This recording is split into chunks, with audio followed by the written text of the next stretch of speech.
नमस्कार दोस्तों, ये है तरबूज।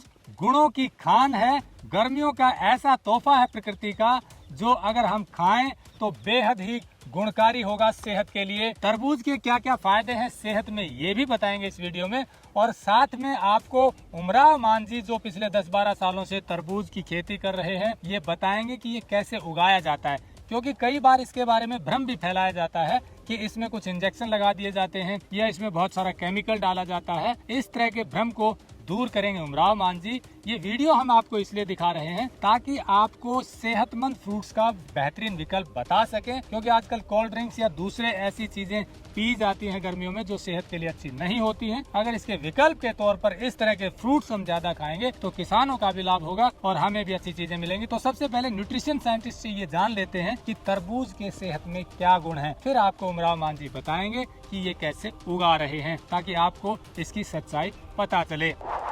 टेक्निकल फार्मिंग चैनल को सब्सक्राइब करें और बेल आइकन भी दबाएं ताकि आगे आने वाले वीडियो की नोटिफिकेशन आपको मिलती रहे।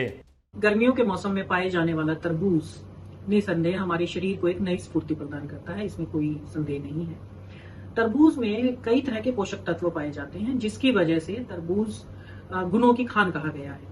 तरबूज में लाइकोपिन नाम का एक बहुत ही उच्च दर्जे का एंटीऑक्सीडेंट मिलता है जो कि हमारी सेहत के लिए बहुत ही फायदेमंद होता है। साथ ही साथ विटामिन ए, विटामिन B6 और कई अन्य तरह के पोषक तत्व जो हैं वो तरबूज में पाए जाते हैं। इन सब पोषक तत्वों की वजह से तरबूज जो है वो हमारी आंखों की रोशनी के लिए, हमारे जोड़ों के दर्द में राहत पाने के लिए, हमारे लीवर की डिटॉक्सिफिकेशन के लिए तथा अस्थमा रोगियों के लिए भी एक रामबाण इलाज की तरह पाया जाता है। साथ ही साथ अगर मैं बात करूं तो जो आजकल एक बहुत बड़ी समस्या लीवर की सूजन की लोग महसूस करते हैं, उसके इलाज के लिए भी या उससे बचने के लिए भी हम तरबूज को अगर नियमित रूप से ग्रहण करें तो हम उससे भी बच सकते हैं। उसके अलावा तरबूज में आप सबको पता है कि 92% तक पानी पाया जाता है, जिसकी वजह से तरबूज एक रीहाइड्रेटिंग मैकेनिज्म हमारी बॉडी में डेवलप कर देता है, हमारी बॉडी में पानी की कमी नहीं होने देता, डिहाइड्रेशन को नहीं होने देता। ये सब पोषक तत्व जो तरबूज में पाए जाते हैं वे कहीं ना कहीं हमारे शरीर में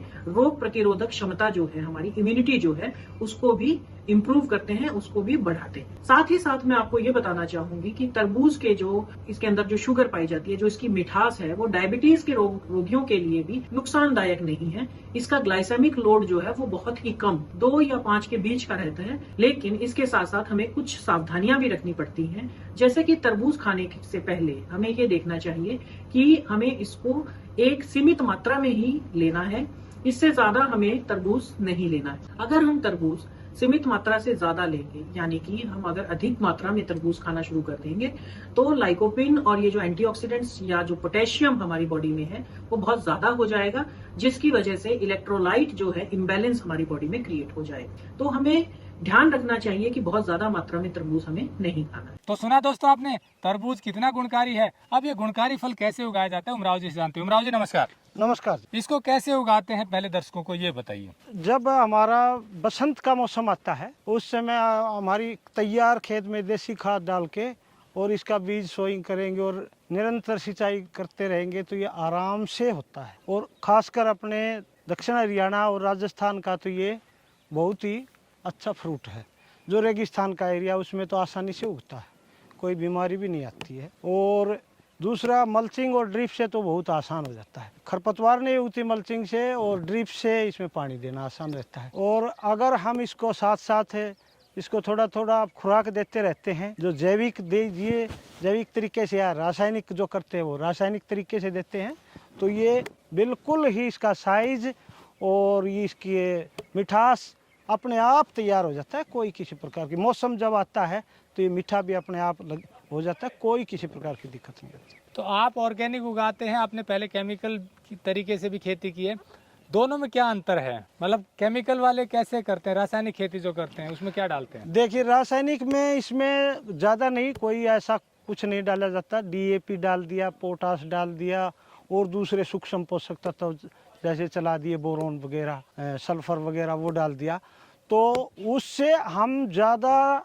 दिनों तक खेती नहीं कर पाते हैं। जब हम रासायनिक तरीके से खेती करेंगे तो वो प्रोडक्शन घट जाता है और वो 2-3 साल ही खेती हो पाती है। अगर हम अपने प्राकृतिक तरीके से देसी खाद, जीवामृत, घन जीवामृत या दूसरे जो जैव रसायन वगैरह का प्रयोग करके, जीवाणु खाद का प्रयोग करके और अगर हम खेती करते हैं तो हम कितने ही सालों तक खेती कर सकते हैं। वो हर साल उसकी पैदावार बढ़ती जाएगी, न कि घटेगी। अच्छा, आप इसमें कुछ कहते हैं कि इंजेक्शन लगाकर मीठा कर देते हैं, क्या ये सत्य है? देखिए कुलदीप जी, ये जो हम तरबूज उगाते हैं तो हमें ये नहीं पता होता कि कितनी बेलों पर कौन से कितने फल होते हैं।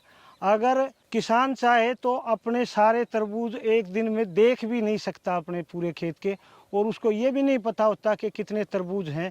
वो इंजेक्शन का तो दूर की बात है। उमराव मान बिल्कुल ठीक कह रहे हैं। किसान अपने स्तर पर तरबूज में इंजेक्शन नहीं लगाते, और यदि नेचुरल तरीके से पके हुए तरबूज में इंजेक्शन लगाया जाएगा तो वो जल्दी खराब हो जाता है। लेकिन दूसरी तरफ बाजार में जो तरबूज बिना पके हुए मंडी में पहुंचते हैं या जो बिना सीजन के होते हैं, वो नेचुरल तरीके से मीठे नहीं होते और ना ही उनमें अंदर से नेचुरल लाली होती है। इसीलिए उनमें मिठास और कलर लाने के लिए कुछ लोग इंजेक्शन लगा देते हैं। ये कहना है डॉक्टर मंजू नेहरा का, जो चौधरी देवीलाल यूनिवर्सिटी के food science and technology department में चेयरपर्सन है और न्यूट्रिशन और डायटेटिक्स एक्सपर्ट हैं। एक चीज और जो आजकल बाजार में तरबूज खाने से चक्कर आना, जी मतलाना, उल्टी आना या गला खराब हो जाना, क्या ये समस्याएं तरबूज खाने से हो जाती हैं? तो मैं अपने दर्शकों को ये बताना चाहूंगी कि 100% तो ये बातें सत्य नहीं कही जा सकती, लेकिन कुछ हद तक ये सही भी है। तरबूज में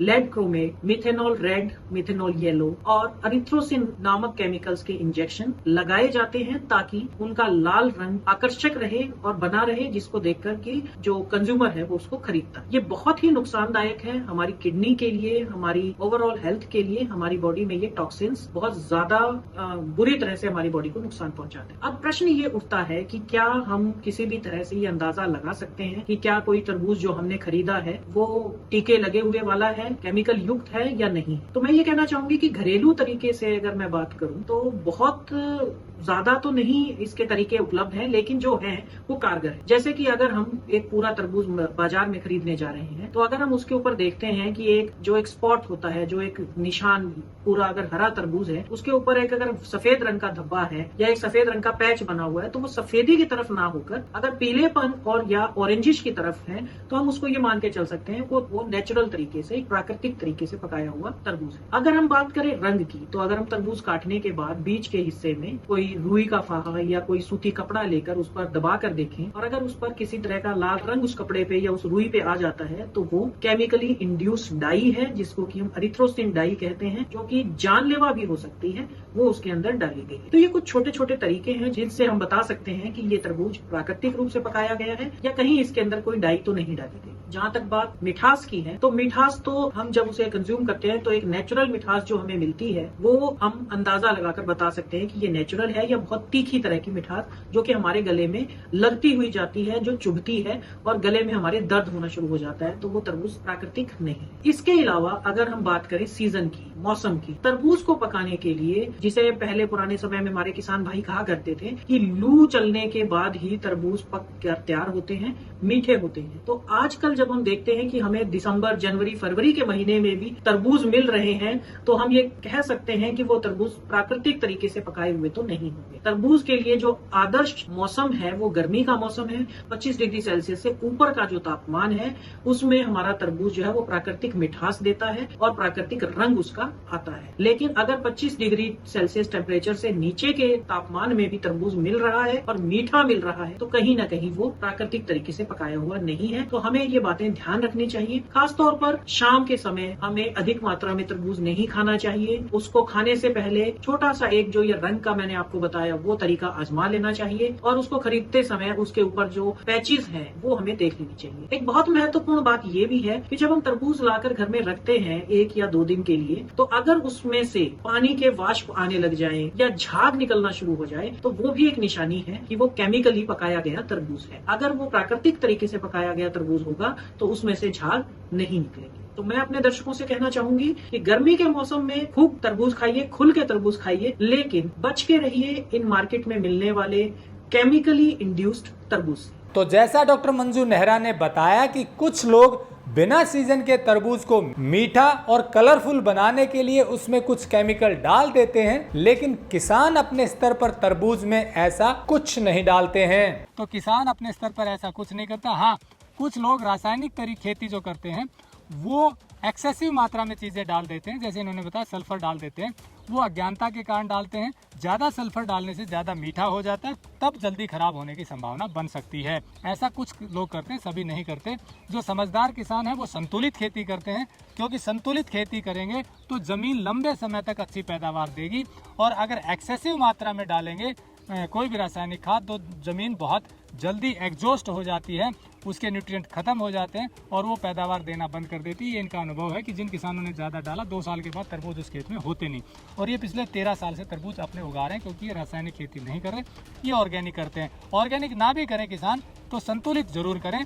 और दूसरी तरफ उपभोक्ता खेतों में जाएं, किसानों से मिलें, ताकि पता चले कि वो कैसे उगा रहे हैं। हमारी ये मुहिम है कि भ्रम न फैले, हमारी ये मुहिम है कि सत्य चीज आपको पता चले, किसानों की जो मेहनत है वो आप तक पहुंचे और शुद्ध चीजों के बारे में आपको पता चले। वीडियो अच्छा लगा हो तो लाइक और शेयर जरूर करें। जुड़े रहिए टेक्निकल फार्मिंग से। नमस्कार, जय हिंद।